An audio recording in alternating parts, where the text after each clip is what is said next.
Welcome to Grace at the Fray, a podcast that explores the many dimensions of God's grace that we find at the frayed edges of life.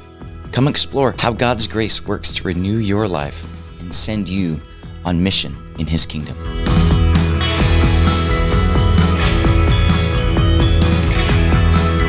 Hello, beloved. Welcome to Grace at the Fray. So I live in the suburbs of Philadelphia, where the roads follow centuries-old trails that were made based on the landscape of streams and lakes and hills and ravines. So when you're navigating these roads and you miss your turn, that's it. You've just added 20 minutes to your commute.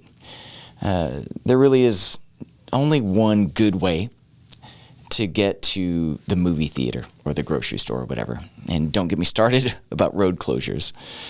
Now contrast that with the roads out in West Texas where I grew up, and they were all designed on a grid system. So if you miss your turn, you just take the next turn, and there's really no bad ways to get to where you're going. Now I think that we can often view God's will for our lives like those old roads, that if you miss your exit, it really messes with God's plan for your life. So we spend an inordinate amount of time trying to figure out exactly when and where God wants us to be, because we want to get wherever there is as fast as possible. Now, this may be a silly illustration, but it's actually kind of, if you think about it, a silly way to do life. Of all the things to be anxious about, God's will for you is not one of them. Now, I'm not talking about the things that He has clearly expressed in His Word that would count as sins of omission or sins of commission. When you're driving down the road of life, there is a clear sign that says, do not lie or do not gossip. And you know not to go down that road. I'm not talking about that. When I talk about God's will for your life, I mean those things like, should I take that job? Or should I buy that house? Or go to that school? Or even little things like, should I buy lunch or should I bring it from home today? So my guest today is Leah Emory, and she is all about helping folks figure out God's will for their lives. Not by telling them, but by walking with them as a helpful guide and mentor. She leads Serge's Apprenticeship program in the UK. The apprenticeship program is an 18-month to 2-year missions opportunity to join a team of long-term missionaries and experience cross-cultural service, comprehensive training in that service, and personal gospel mentoring while you're on the field. It's an amazing program that stands apart from mere spiritual tourism, study abroad programs, or gap year experiences that primarily focus on an individual growth and development program. This is a distinct opportunity to move outside of yourself and actively participate in meaningful work that positively impacts communities around the world. So in this episode, Leah and I explore the different ways that God guides us, like a gentle shepherd nudging a sheep with his staff, all for the flourishing of His kingdom. And the fun thing about this is that God has called Leah to take part in shepherding the apprentices, kind of like God's under-shepherd. And what you're going to see is that when it comes to discerning God's will for your life, there are no real wrong turns or dead-end paths. There's no such thing as real failure in this. The kingdom of God is a place where flourishing can happen on every path of life. And it reminds me of Psalm 23. The most famous psalm in history. The Lord is my shepherd, I shall not want. He makes me lie down in green pastures. He leads me beside still waters. He restores my soul. He leads me in paths of righteousness for His name's sake. Even though I walk through the valley of the shadow of death, I will fear no evil, for You are with me. Your rod and Your staff, they comfort me. You prepare a table before me in the presence of my enemies, and You anoint my head with oil. My cup overflows. Surely goodness and mercy shall follow me all the days of my life, and I shall dwell in the house of the Lord forever.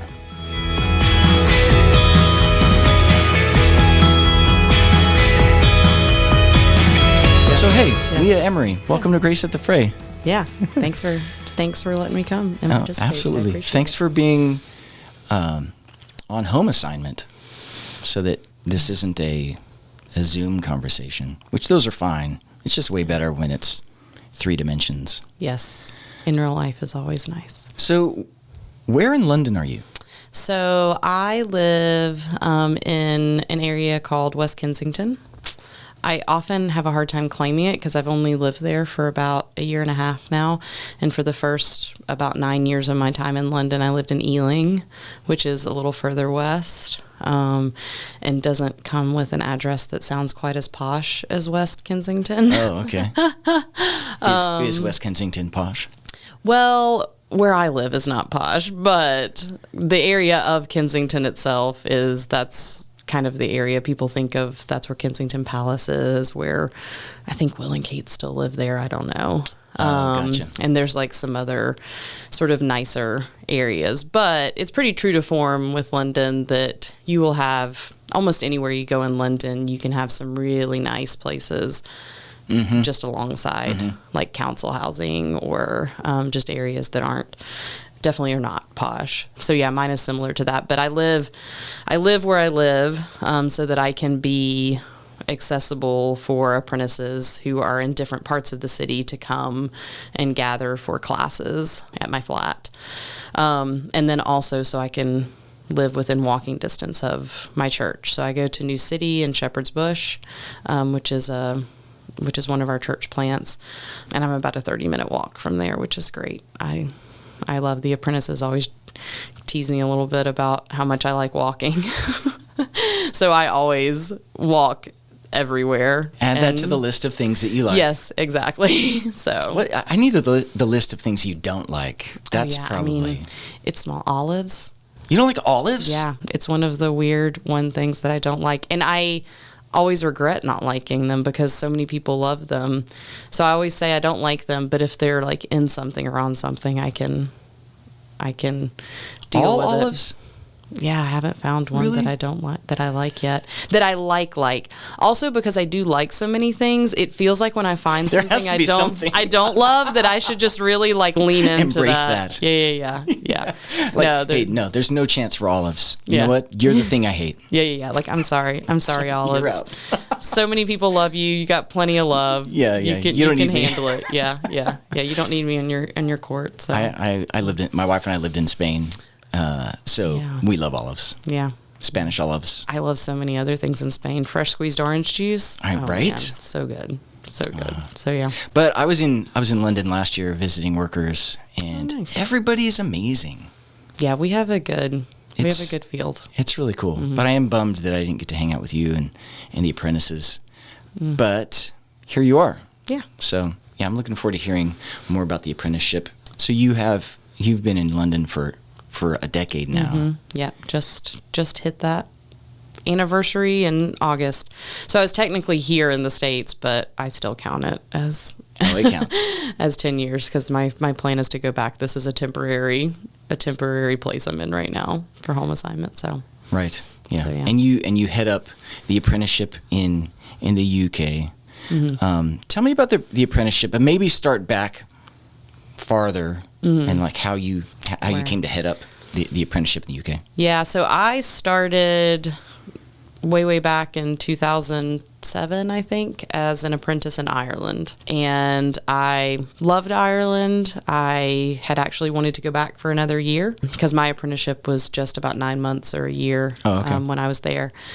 And I came back to the States to kind of re-raise support to go back for another year, and the funding didn't come in. So I couldn't go back to Ireland. But I knew that cross-cultural living was something that I loved, that I could flourish in.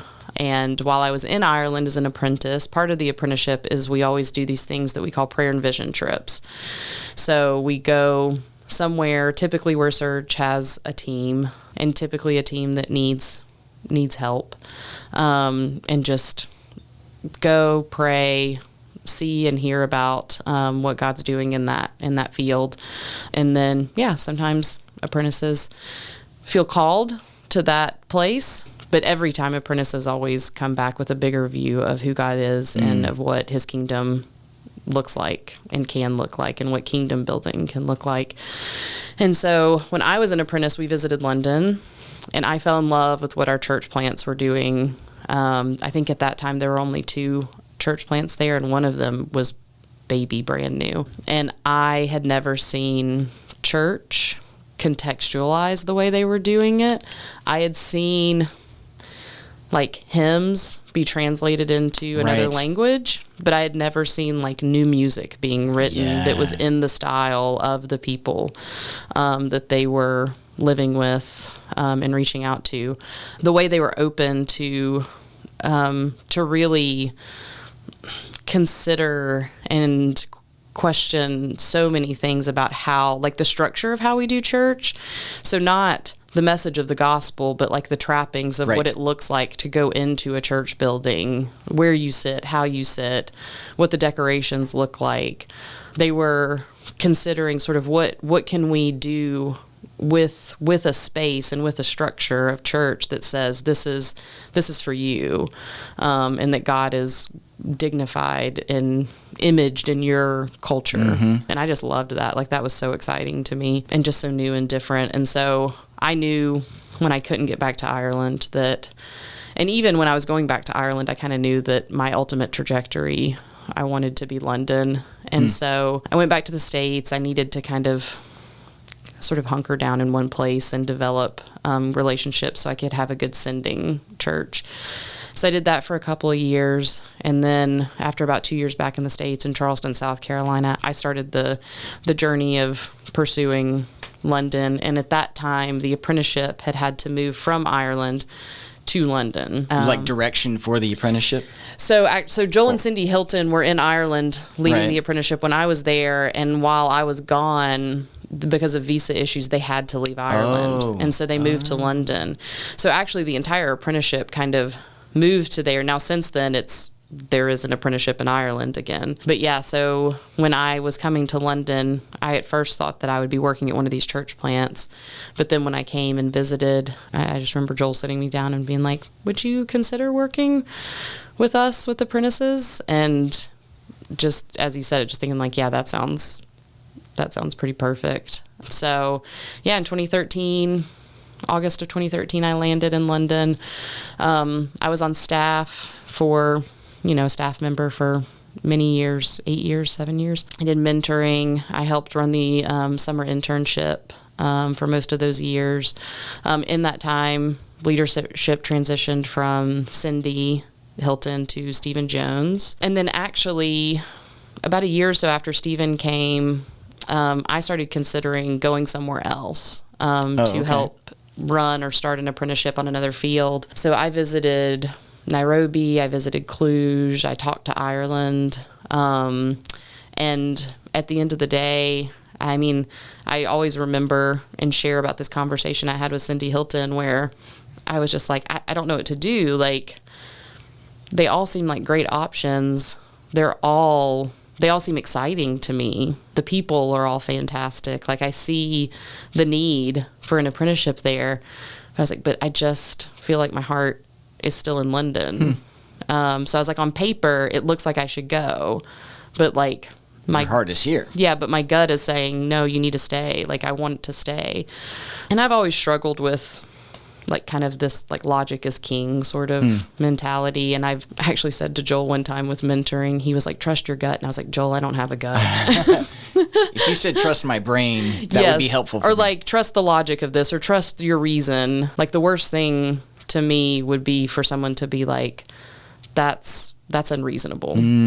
But with that, like, over time, God has sort of healed me of that. And so I knew even at that point, like, I still feel this strong, like, desire to be in London. And I know that's important, but I'm confused. And I just remember Cindy saying, God knows you. He made you. Yeah. He knows what you need to make the move. And she was like, and he'll give that to you.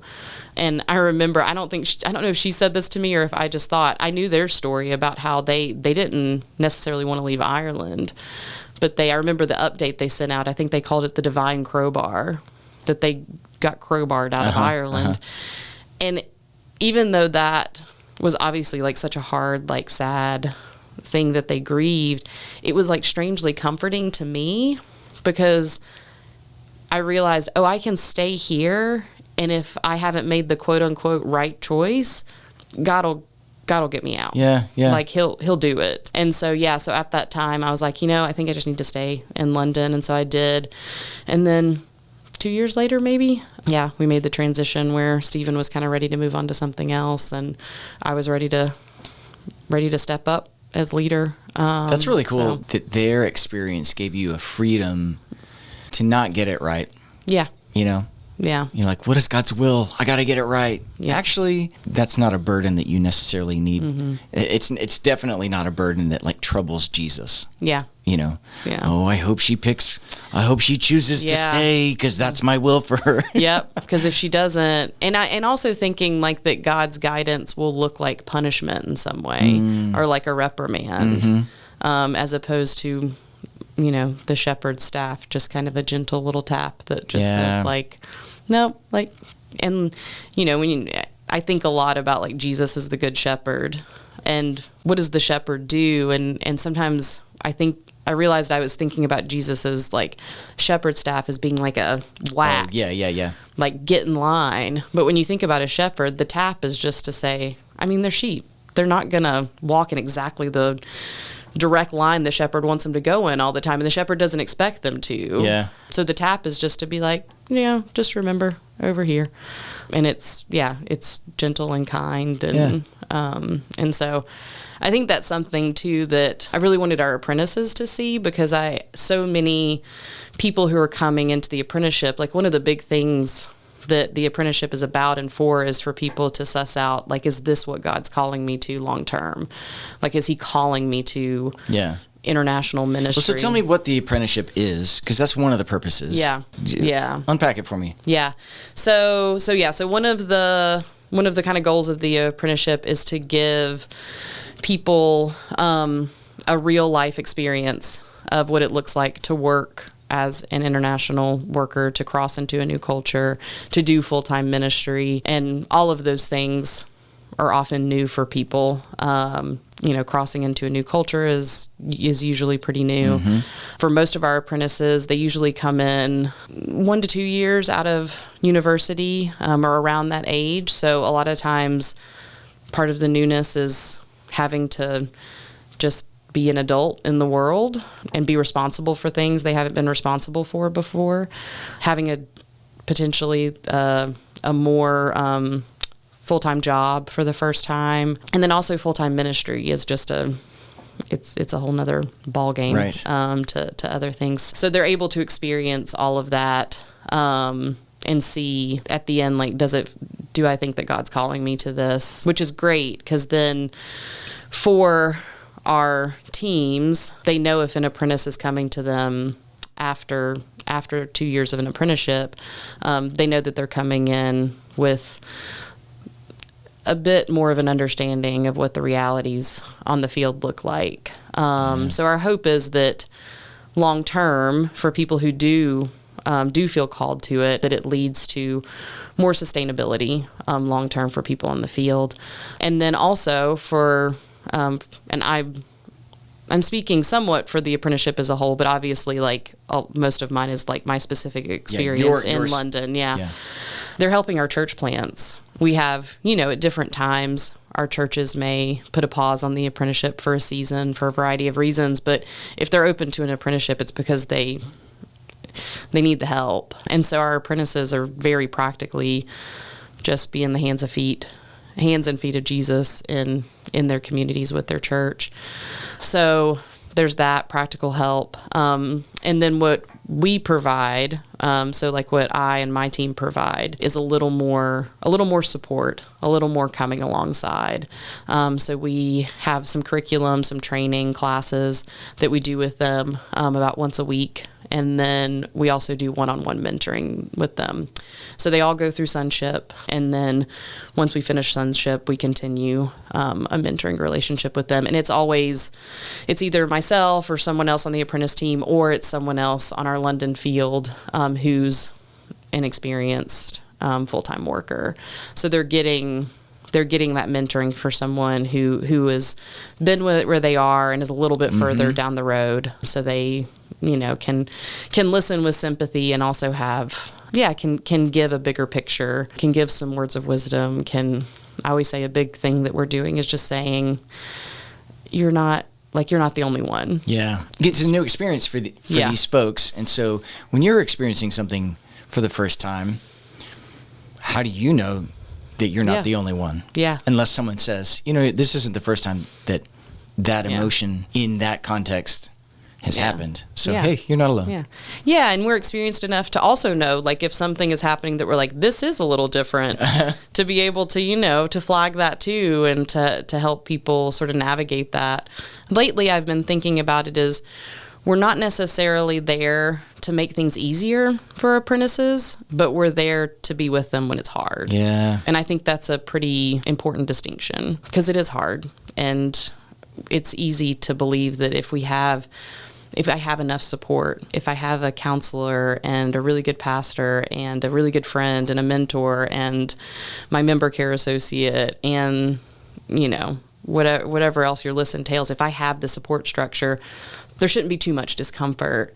And I think as I've done this more and more, as I've realized that the discomfort is always pretty great. Yeah. And there's always big disappointments, because we do live in a broken world, and we're working with fellow sinners, whether they're believers or not. We're working with people who are also, not yet redeemed. We ourselves are not yet fully, ultimately redeemed. We are redeemed, but we're getting there. It's not to completion. It's the already, but not yet. Yeah. So to be able to say, we can't make it easier, but we can be there. Right. It's not easy. I love that the entire program is kind of based on this idea that this is more than just dipping your toe in this kind of life. It's wading in, maybe. It's not jumping head first. Yeah. Or setting out on the long haul, but it's a significant, I want to see what this is like, and I want to live. I want to see what serving cross-culturally can be like, and whether or not God is calling me to this. But what I love about the whole endeavor is how, even if this person decides that they're not going to go long-term, that their life is changed, completely changed, and you can never do this kind of work and go back the same, and it is going to change. Wherever you serve, whatever church, whatever town you find yourself in, it is going to alter the way you think about life. And Lori and I lived 1 year in Spain with a different ministry. We call it year zero because everything before that is not the same as everything after. And the paradigm shifts that took place during that time were profound, super uncomfortable, devastating in so many ways. Here's another example I was telling you about, edifices in my soul that the Lord has just razed to the ground. Well, that was definitely one of them where I had built this is my little chateau for you, Jesus. This is my Christianity. And Jesus is like, why don't you let me build something? And he just lets my cross-cultural experience just raise that to the ground. And all that was left was Jesus, but as I live in this country, recognizing that just because this is my home country, I can never not think cross-culturally. It's just forever I'm thinking cross-culturally. And we happen to live in a country that is very diverse culturally. So the opportunity to live cross-culturally is ever present. And to pursue a generosity toward folks that are not like me. I just all look back to my time of doing cross-cultural ministry as putting this DNA in my soul where I can't not think that way, And so it's exciting for me to think about how you're a part of significantly and very concretely helping the ministries, the church plants in your area, but you're also, regardless of whether these folks stay long-term or maybe they go somewhere else, maybe they do find a place in Nairobi or some other, wherever, and it may even be with a different organization. Who knows? At the end of the day, the kingdom is, there's a gigantic impact for a wonderful and glorious impact for everybody. So how did you Like, why did you choose to do the apprenticeship? I know you said that Joel Yeah. and Cindy were like, hey, you should do this. Yeah. And you said you did, but Yeah. why? It's funny because so often in my life, I feel like I didn't necessarily like choose something in the sense that I didn't pursue it, but God just sort of like slowly, kindly just bumped me along in the shepherd direction. staff again. Yeah. So with the apprenticeship, I think it had been such a pivotal thing for me and such an important sort of like tent pole for me in my life when I was in Ireland. And so I knew it was something that I really thought was really good.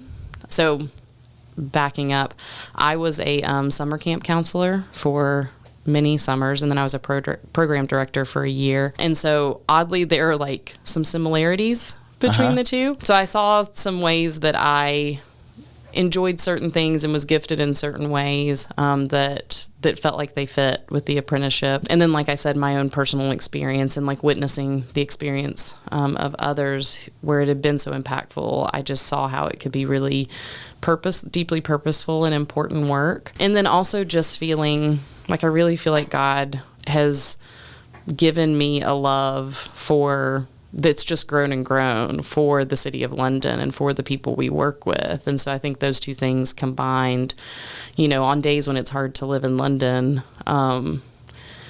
the work I do with apprentices can be placed in front of me in a way that's like, okay, that's right. Like, it's worth it.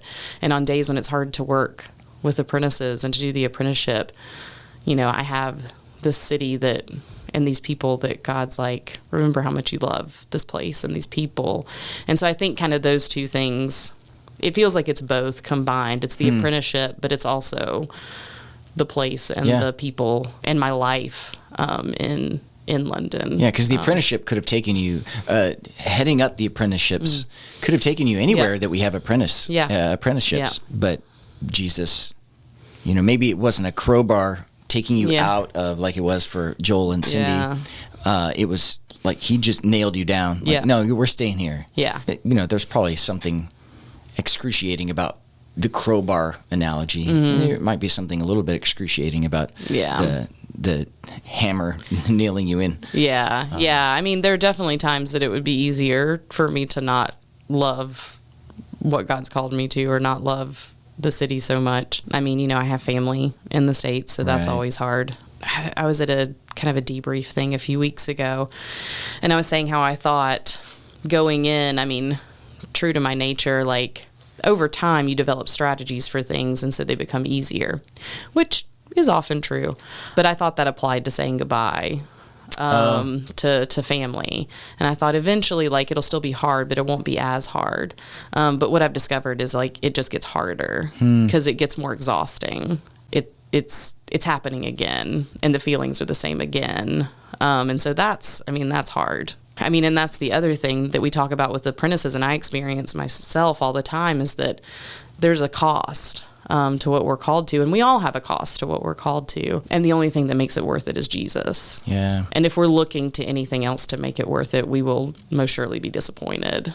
It's interesting that you talk about cost, counting the cost and everything, and I think I'm fascinated by that because I think that there's this expectation or preconceived notion that, like, we have an idea about what the cost is going to be. And I think maybe Jesus in his mercy doesn't tell us exactly, because there are these little surprises of, I didn't realize that not getting to do that would be so difficult for me or that. Does that make sense? Yes. The cost is unique to each person. So there are things that are a high cost for someone else that I work with or for one of my apprentices that are no cost to me or even a benefit to me. And there are things that are very costly to me that for other people are not. It's there are easy ones where it's like, I remember silly things that, just peanut butter is not a thing in Europe. Oh, it is in London. It is. Now. Okay. So I don't have to pay that cost. Right. Well, so it's just like I found myself really one day just really upset that there was no peanut butter around. Yeah. And I was surprised by how trivial that was, and how much that trivial little thing like affected me and how I was just mad. But you know, and it always points to these deeper things of like, you're not mad because there's no peanut butter. You're mad because you think no one cares about you. You're mad because you think that you don't have a Father in heaven who loves you and wants good things for you, and you think that having peanut butter will solve that. In your, you know, just I want what I want right now. You know, like a child. You know?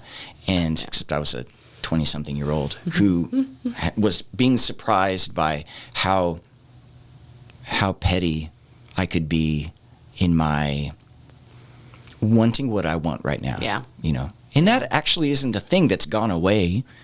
Yeah. I always want what I want right now. Yeah. I recently, it was my birthday a few days ago, and happy birthday. Thanks.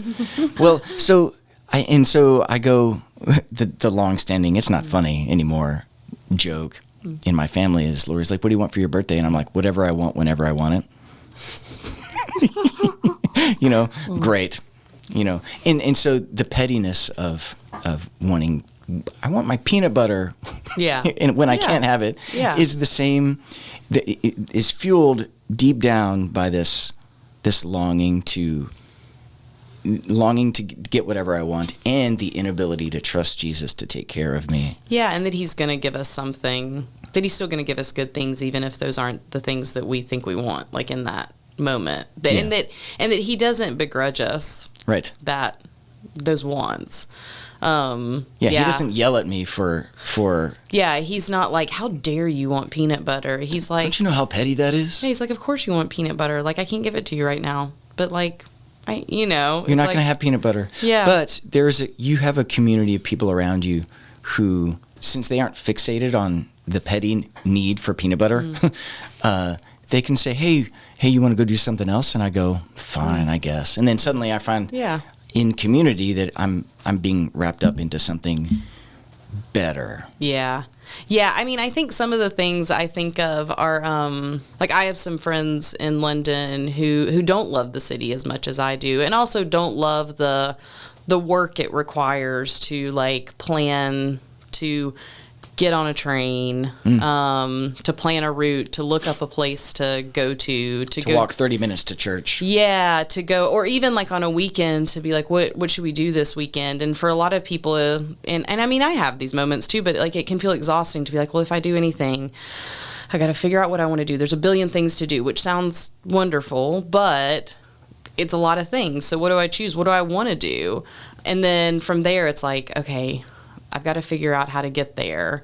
Are there train strikes happening? Is there there's planning involved. And if I want to be there at a certain time, I need to leave at a certain time. So a lot of people find that whole process exhausting. Yeah. And for the most part, I love that.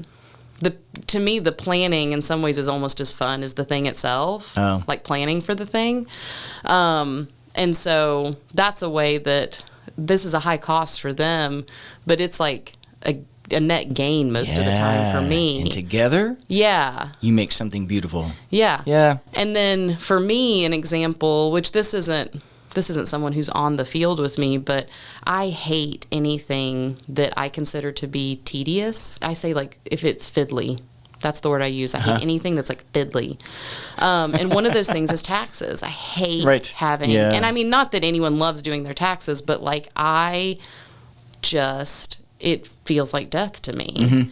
And so this past year, normally I try to just like get someone else to do my taxes, but this past year that wasn't going to work out. And so I have a friend back in the States, one of my best friends, who she just got her CPA? Finished her master's in accounting. She's not quite CPA, but she's got her master's in accounting. And I was like, I don't need you to do my taxes for me, but you know what you're doing more than I do. And I was like, can you just be on the phone with me while I do it? Like, basically keep me in the room doing it. Yeah. Because I need someone there with me, because otherwise I'll get in it, I'll hit the first roadblock and be like, I am done. I'm not doing this. And so things like that were for her. She's like, yeah, sure. That's like zero cost to her. But for me, it meant that my taxes got filed this year. Right. Yeah, success. And the thing with that is that actually requires like humility in each of us to acknowledge that and to ask for help, which is really hard. I mean, it's hard for me, I know, and I think it's hard for a lot of people. I think we would overwhelmingly choose to help someone Yeah. before we choose to admit that we need help. Yeah. Yeah. Yeah. Yeah. So to ask for help, and to ask for help with a posture that is not demanding or is not entitled, but that just says, this would be great if you could help me. Mm-hmm. And like, most of the time people rise to that, and they are happy to be a blessing. I mean, you see the image of God in that he created us, like he's blessed us to be a blessing. And so there's a part of that where we enjoy it. And sometimes people say no for a variety of reasons, and that hurts. But that's part of the, that's part of the risk, and that's part of the trust in Jesus, that when we take the risk, and if we are disappointed, that he'll still be there in that, and he's still providing. Yeah. So, yeah. Well, it makes me think about one of the jobs of being on home assignment is to do support raising, and so I know that that's a thing on your list. Yeah. That's like taxes. Yeah. For a worker, it's death and taxes and support raising. Yeah. I always tell people support raising is both the best and the worst thing I've ever done in my life. Yeah, it is. But understanding it in terms of, well, I need help to do this ministry, and they need help learning to see and be a part of what's going on in God's kingdom in ways that they can't be physically present, but they can be prayerfully and financially present, And so it's the same. It's the same as someone who's really good at getting out of the city versus someone who's not good at getting out of the city. Yeah. Someone who has money and wants to give it away for the kingdom, and someone who wants to go somewhere and live life and minister, providing for needs that could only be met if they were there. Yeah. Yeah. Well, and like with support raising, I think it's always hard for me because I feel like, which this isn't true, but I believe the lie that like what I have to offer is very small in comparison to what supporters may be providing for me. How do you speak against that lie? So I think it's remembering that what I have to give is the work that God has called me to in London, and like what God is doing in London and how big he is and how I've gotten to witness that. And I think it feels, the reason I have a tendency to believe the lie is when I believe that what I have to offer is something I've created. Because if it's something I've created, I'm like, well, it's not that much. But when I remember what I have to offer is actually that I have borne witness to what God has done, and that I have been privileged to see that. And I did not make myself want to live in another country. I didn't make myself love London. I did not, there's so much of, I didn't do any of it. Yeah.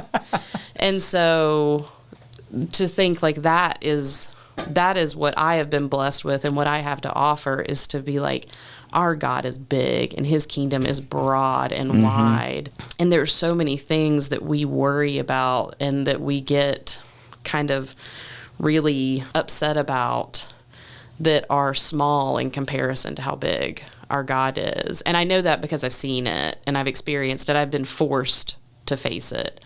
Not because, I've got some, I don't know, like high-minded philosophy that's gotten me there. It's because God has been like, no, this is... Yeah, you're not speaking about this from the top of a mountain. You're speaking about this from a place of desperation and dependence on Jesus. Yeah. And because I've had to be challenged in ways that have been really hard and have sometimes felt very unsettling.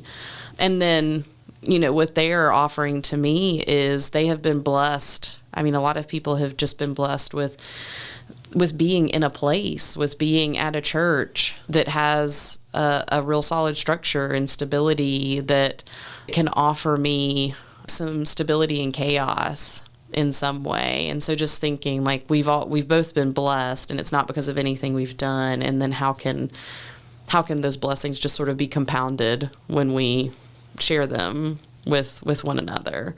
Yeah. One of my favorite John Piper quotes is, he talks about two kinds of churches. There's the cathedral, and in what each church says about who God is. The cathedral says God is not going anywhere. God is transcendent. God is beautiful and glorious.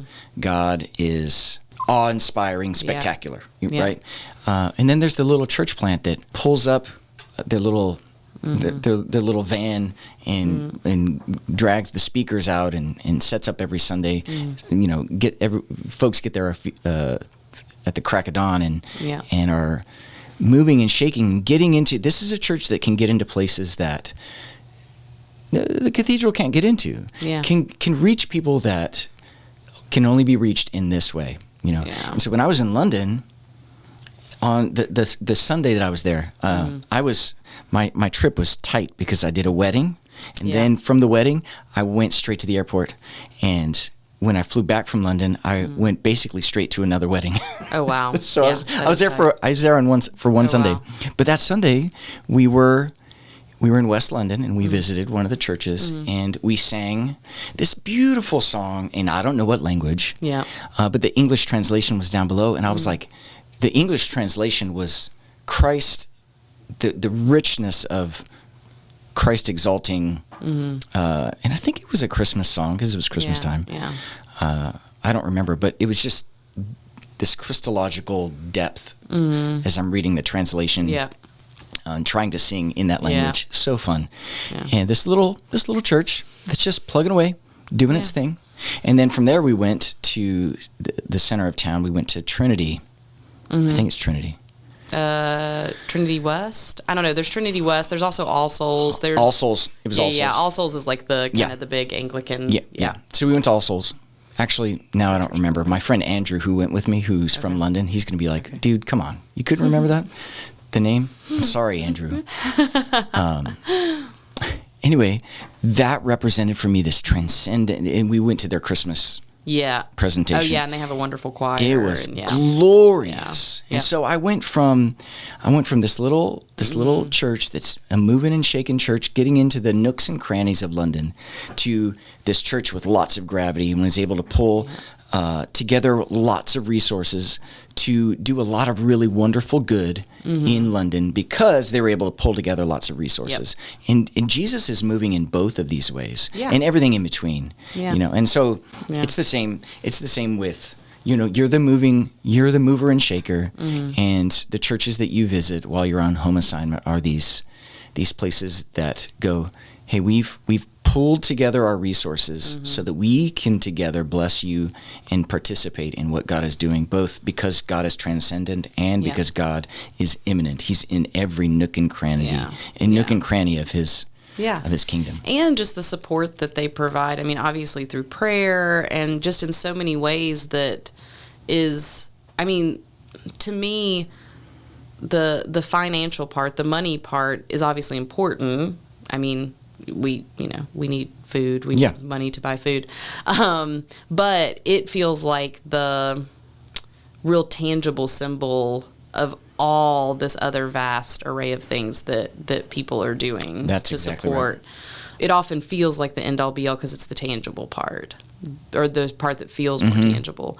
But it really is just the token that represents all that other support that's behind it. And I love like what you were saying about the churches, because just like I was saying earlier at some point, that we as individuals like need each other, that God has made us to need each other. He's made us to, I mean, I would believe He's made us with strengths and weaknesses, because He's made us to need one another and to work together.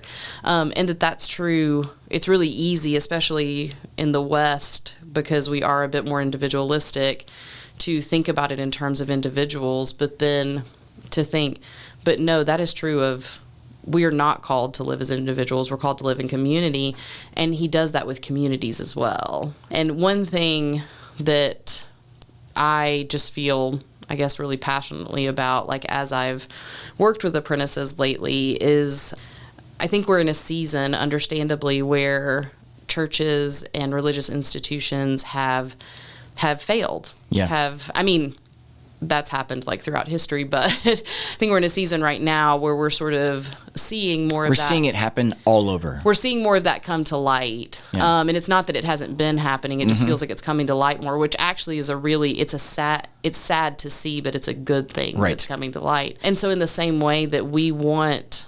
repentance as individuals, we want to live lives of repentance and faith, where we aren't keeping things in the dark. We're bringing it to the light so it can be redeemed and so it can be healed and so there can be justice. We also, though, talk about having grace for individuals as well. And I think that's one thing in this past year even that I've had a bit of a paradigm shift of is I'm willing to extend grace to an individual, but am I willing to extend grace to a church or to a system? Oof. Amen.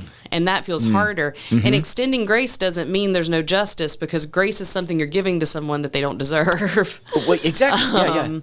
And so, just thinking, what does it look like to really, I don't know if demand is the right word, but like demand repentance, but at the same time, what does it look like to have grace? And I know like systems and communities are different and churches are different than individuals in some ways, but just trying to think about it in that way. Yeah, you're recognizing the complexity of it. Yeah. But that doesn't change the fact that there's a desire that grace should abound, that repentance is possible, that reconciliation is possible at an institutional level. Lord have mercy. Lord, let that happen. Because we feel that brokenness at a certain kind of level it's different. I don't know if it's worse than at the individual level, because there's all sorts of unreconciled relationships in my life, and in the struggle and the agony and the sorrow, the lament of all of that. But at the institutional level, I think it's convicting for me. Yeah. Hey, we offer grace to individuals. We should do that. We should offer grace to the church as well. Yeah.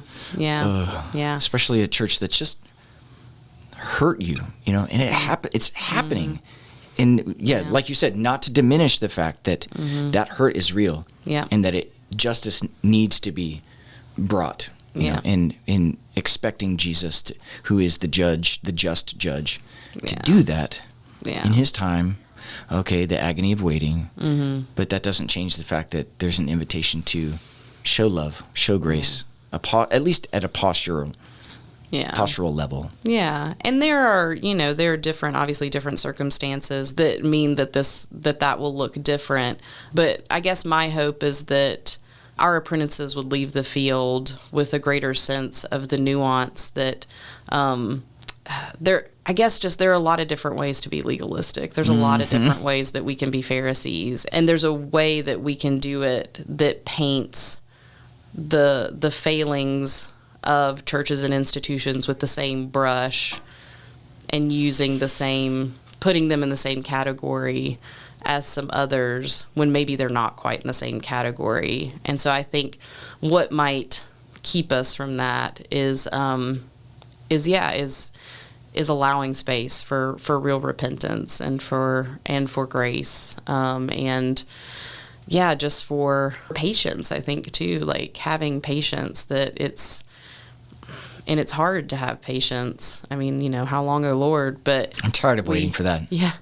But we have a God. I mean, I was talking with Laura Morgan yesterday, and like she said, we have a God that operates outside of space and time. Yeah. And so that's the other thing that I love about the apprenticeship is I think our apprentices do walk away with, I call it a bigger scope.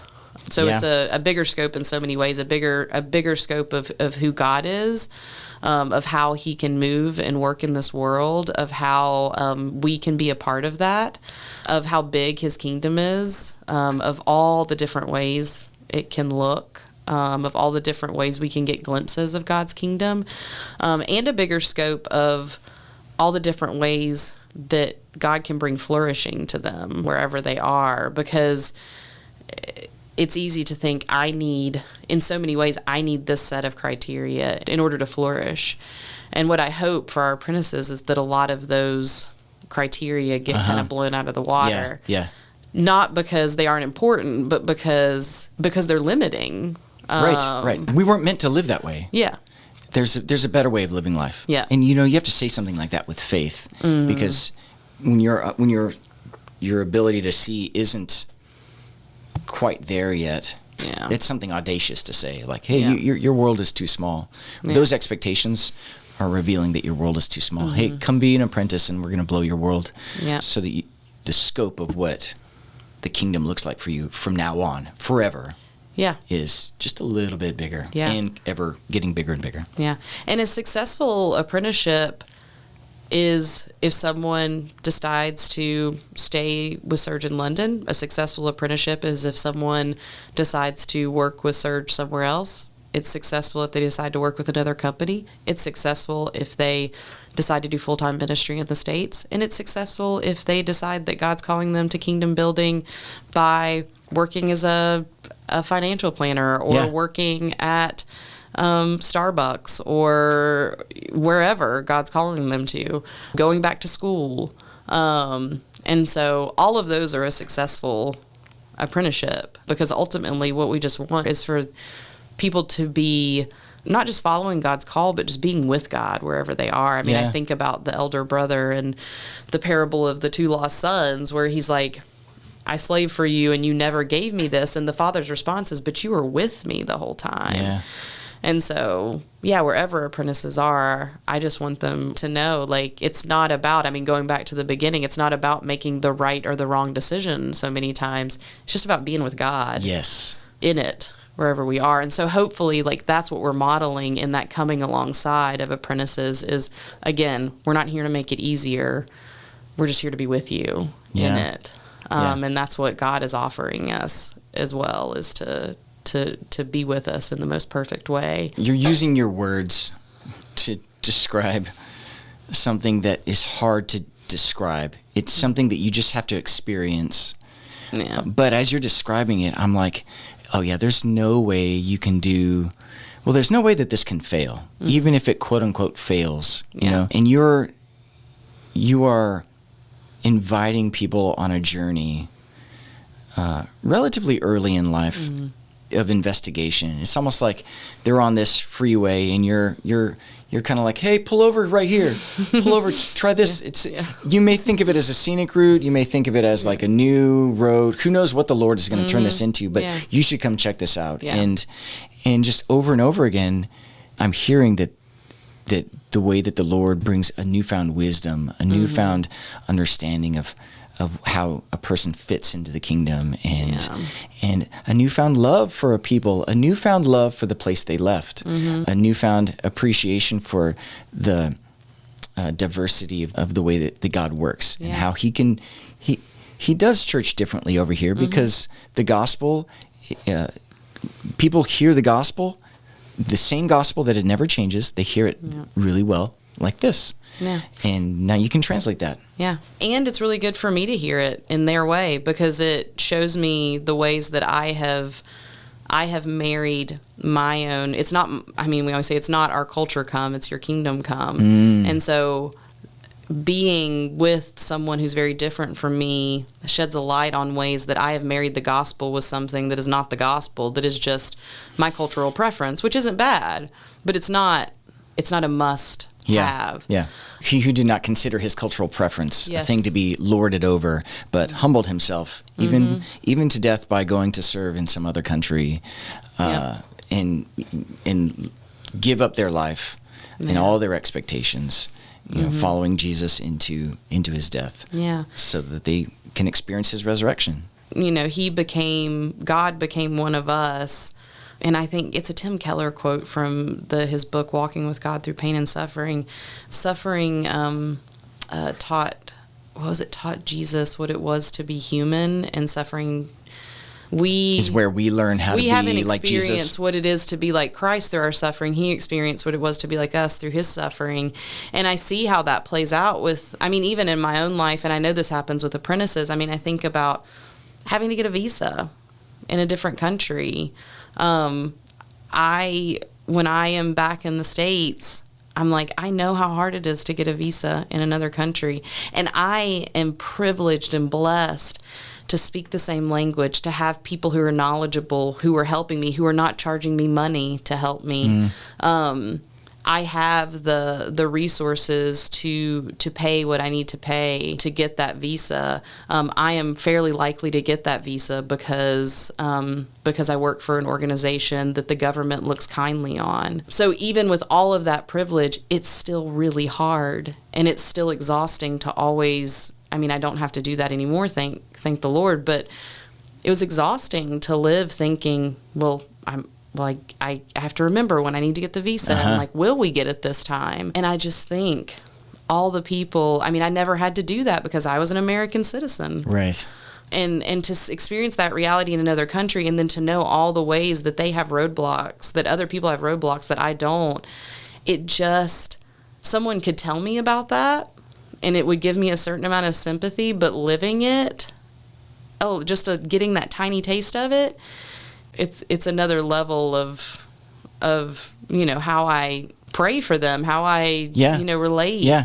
And it impacts like other ways that I interact with people and that sort of thing. So I think having the experience of being a foreigner, of being the one who's one of the only one of whatever my different kind of like identifying markers are in a group, that's a really important experience to have. And that's what Jesus did. Yeah.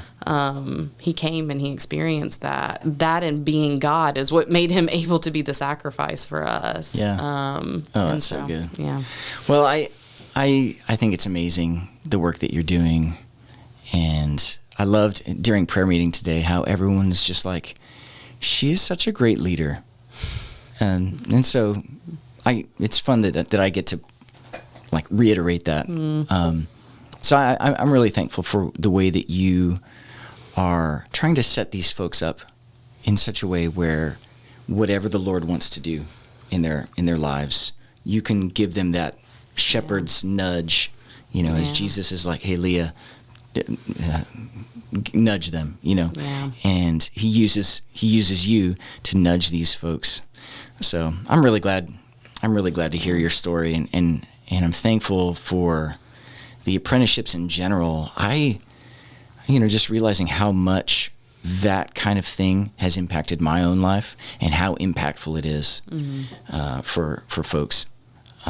So anyway, thanks for coming by. Yeah. No, of course. Yeah. And I mean, my hope is that it is everything that I hope it is. And it's by the grace of God that in any way I am beneficial to apprentices. And I will reveal my age with this, but as you were talking, it made me think of the show Reading Rainbow. Reading Rainbow. Yeah. Butterfly in the sky. But I used to love Reading Rainbow, and there was always a time where they talked about like a certain book and how good it was, but then the host LeVar Burton would say, but you don't have to take my word for it. And then he would go to children who had actually read the book, who would talk about how they liked it. So that's what I feel like saying is, I'm like, but don't take my word. Go talk to some apprentices and see what they tell you about about the experience and about me as a leader. Well, send me some apprentices to the podcast, and we'll get them on. I will. That's amazing. Sure. Yeah. Well, thank you, ma'am. Yeah, thank you. It's been great.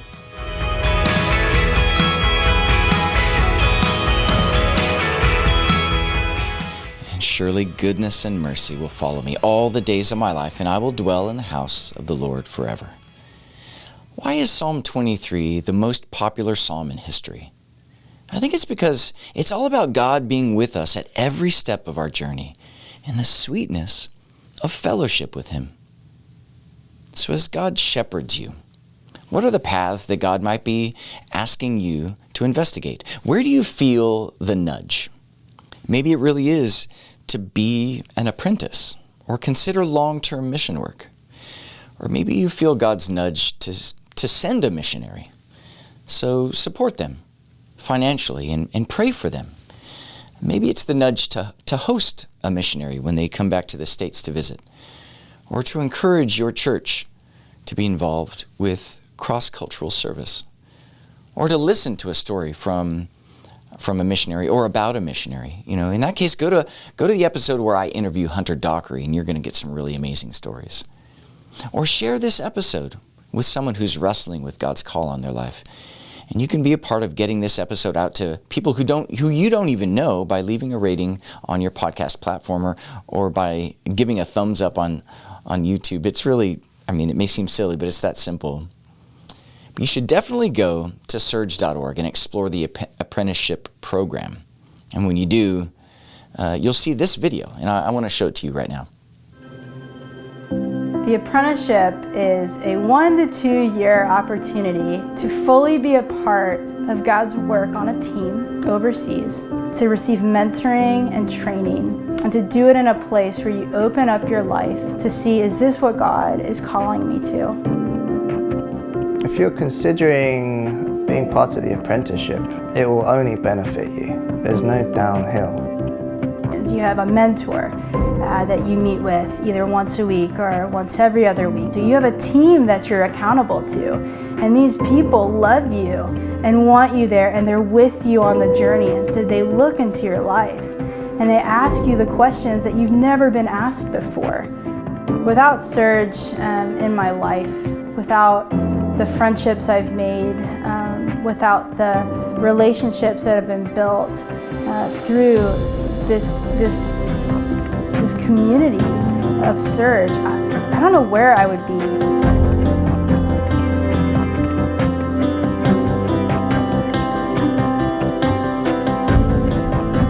But what does God want me to do? I think it's as simple as this: stay close to Him. When the Lord is your shepherd, there are no wrong turns. Even your failures are under His tender care. What the enemy means for evil, your good shepherd means for good, for goodness and mercy all the days of your life. So as you follow your good shepherd, bringing His goodness and mercy to the places that He's called you, you'll quickly see that you desperately need His blessing. So receive His blessing now. May the Lord bless you and keep you. May the Lord make His face to smile down on you. May the Lord be gracious to you and turn His bright eyes to you and give you His peace. In the name of the Father, the Son, and the Holy Spirit, one God, life everlasting. Amen.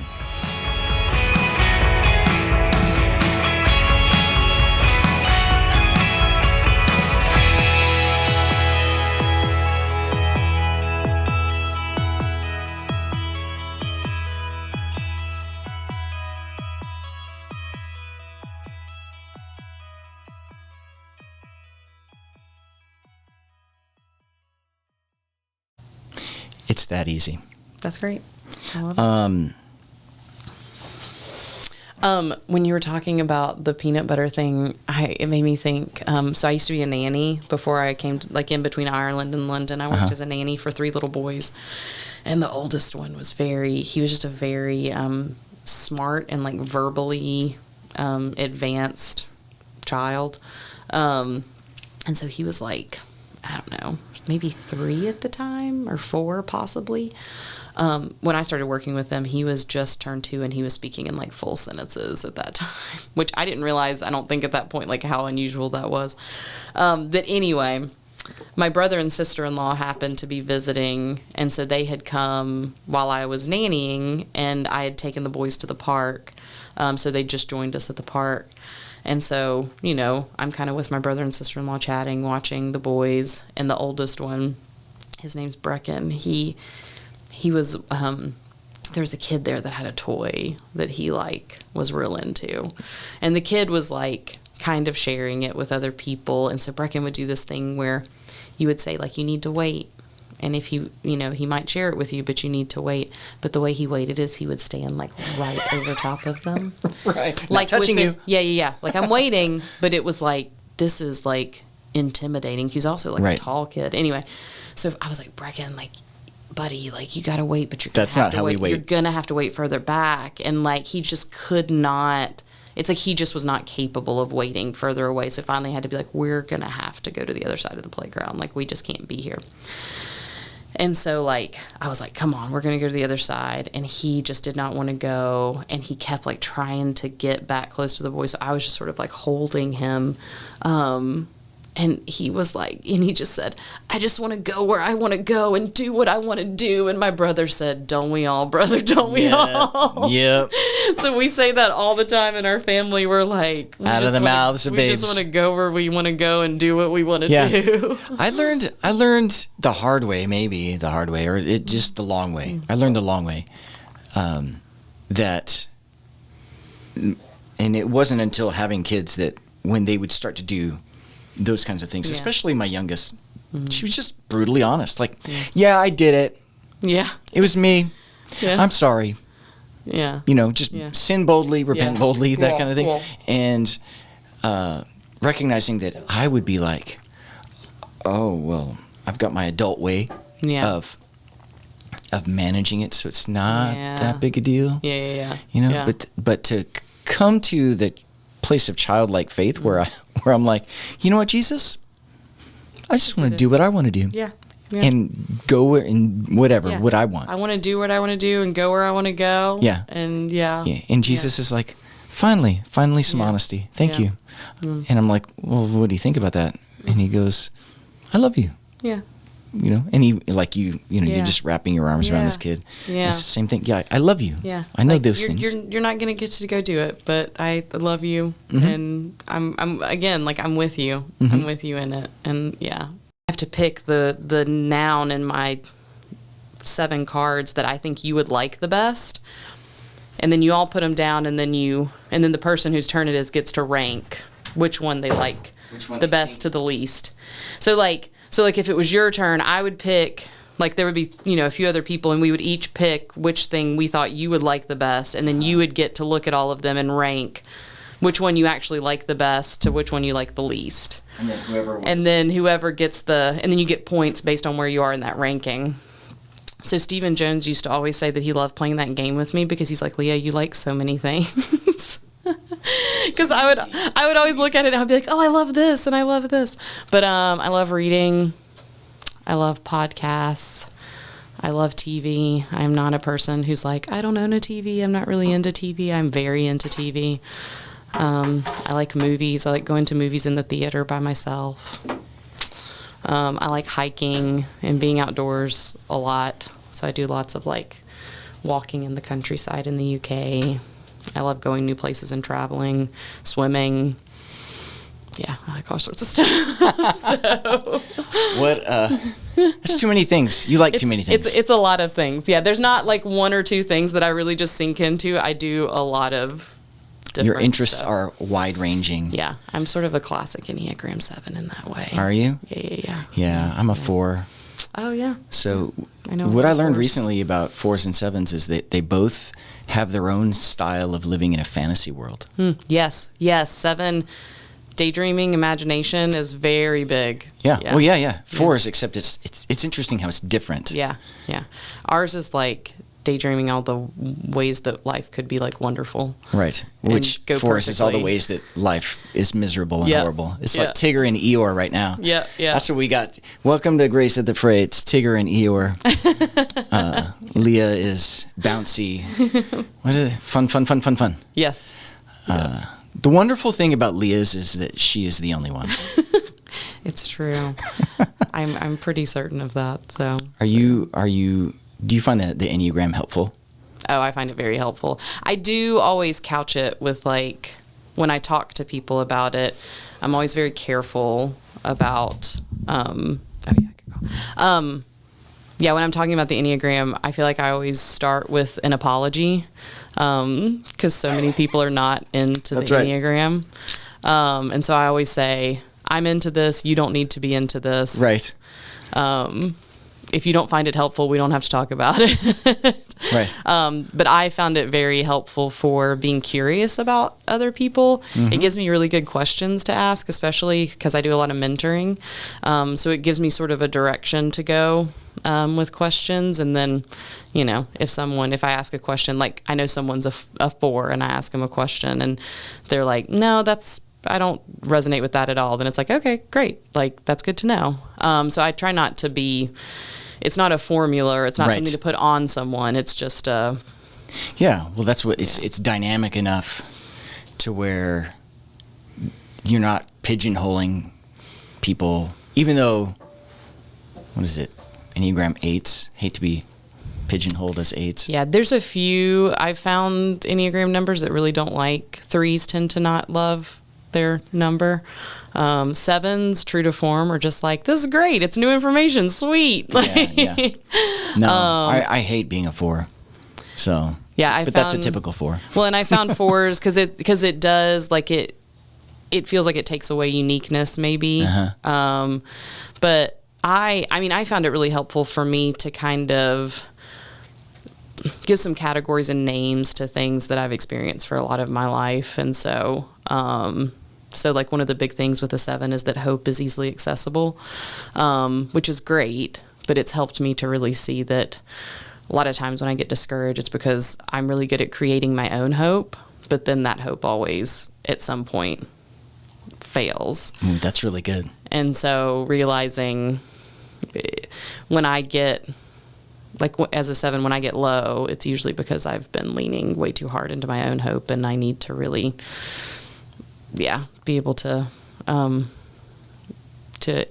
see that I have to trust in God's hope, and that I don't know what that's going to be, like any of the time. It's always a surprise, whatever God's hope is, because it's from Him, not from me, which is scary. And then the other thing is, I just thought about it when I was thinking about hope. The freedom that I can't fix everything. Like sometimes things are just going to be bad. They're just going to be hard. Right. And I'm not failing if they're not getting better. Yeah. And no surprise that you don't like that. And it's okay. Yeah. It's okay to not like that. Of course. It would be weird to like that.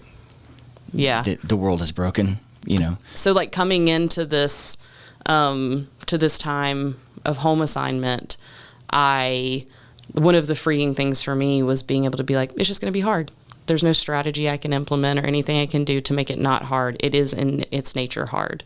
And that's okay. And that's okay. And it's just like weight off the shoulders to have to. So there's the gift of being able to bring strategies to things, but also there's the burden then of that too. So Leslie Stevens, actually, because she's a 4 as well, I was staying with them a few weeks ago, and she was like, Leah, you're like one of the only Enneagram 7s I've ever met that like is not like that. I'm not as shallow, that I'll like sit in hard places, or that I have some capacity for that. Yeah. And I'm like, well, that's just because I've been forced to be like with my job and with life. Like I was like, I have not, I mean, I've had counseling, I've done some work, but at the same time, it's like, I feel like God just sort of gently pushed me into that.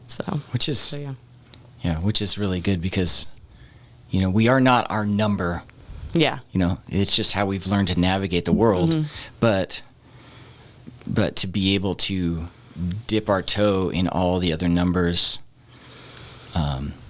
that as I've learned more and more about the Enneagram, it's been like that. It's been, I really resonate with the 9 in this scenario, et cetera, et cetera. Or I'm really, envy is like an Enneagram 4 is going to fall off and land in envy.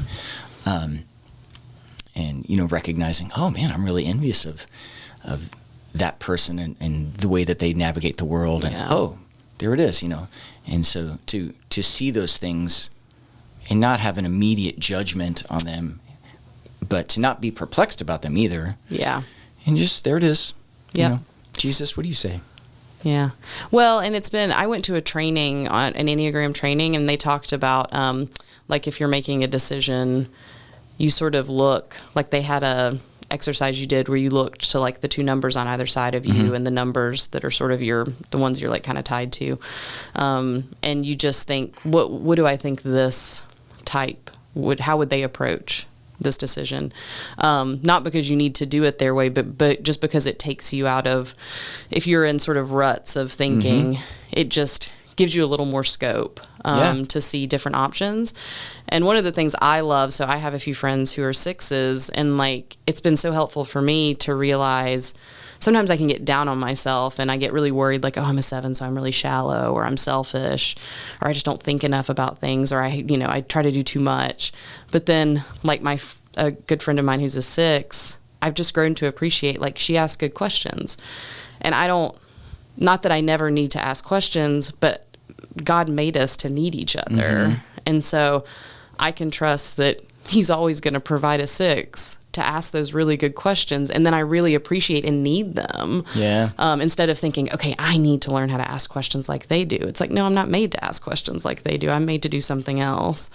So instead of because I can feel that, I don't know for me if it's envy or if it's just, I feel like I'm not enough when I see someone else's gifts, but it's helped me to reframe it as like, I'm not enough. It's as the body of Christ, Right. I'm created to need them, and this is the way our puzzle pieces kind of fit together. And there's no reason that you need to be that person if you can be in fellowship with that person. Yeah, because God already made that person. Right.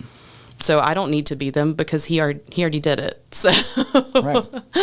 So yeah. So I found it really helpful with apprentices.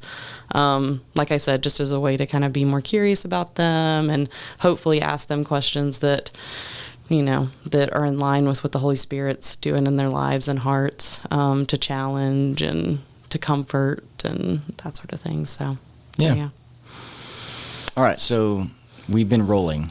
Yeah. But maybe that'll be part of it. Yeah, we'll see. Who knows? So I'm gonna.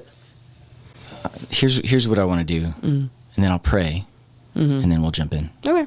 And it really is the power of it's the magic of Hollywood. If there's something that you say that later you're like, I don't really want to talk about. I found myself talking about this or that person.